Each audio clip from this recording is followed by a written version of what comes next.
ఆదిలాబాద్ జిల్లా ఇచ్చోడ మండల కేంద్రంలో పాడి రైతులు ఆందోళన చేపట్టారు. రోడ్డుపై పాలు పారబోసి నిరసన తెలిపారు. ఇచ్చోడలోని విజయ డైరీ పాల కేంద్రానికి పాలు సరఫరా చేస్తున్నామని, గత కొన్ని నెలల నుండి సరఫరా చేసిన పాలకు సంబంధించిన బిల్లులు చెల్లించడం లేదని ఆవేదన వ్యక్తం చేశారు. గత 3 నెలల నుండి ఇప్పుడు అప్పుడు అంటూ వేచి చూస్తున్నామే కానీ తమకు ఇప్పటి వరకు బిల్లులు చెల్లించడం లేదని, పశువుల మేతకు చాలా ఇబ్బందులు తలెత్తుతున్నాయని, అప్పు సప్పు చేసి మేత తీసుకొచ్చి పశువులకు పెట్టడం జరుగుతుందని, కుటుంబం సైతం పోషించడం భారంగా మారిందని, దీంతో తమకు చాలా ఇబ్బందులు కలుగుతున్నాయని ఆక్రోశానికి గురైన పాడి రైతులు సోమవారం ఉదయం ఆదిలాబాద్ జిల్లా ఇచ్చోడ మండల కేంద్రంలో ప్రధాన రహదారిపై పాల డబ్బాలతో వచ్చి రోడ్డుపై పాలు పారబోసి రాస్తారోకో నిర్వహించారు. నెలల తరబడి బిల్లులు చెల్లించకపోతే తమ కుటుంబాలను ఎలా పోషించాలని ఆగ్రహాన్ని వ్యక్తం చేశారు.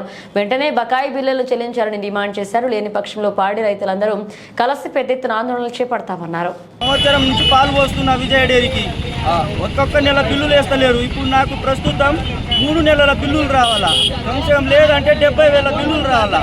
అయితే ఒక్క రూపాయి అర్థం లేదు.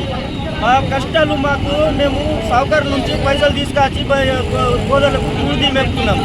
మాకు ఒక రూపాయి లేదు, నేతకు పైసలు లేవు. అందుకోసం మా బిల్లులు మాకు వెంటనే చెల్లించాలి. 3 నెలల నుంచి బిల్లు లేవు.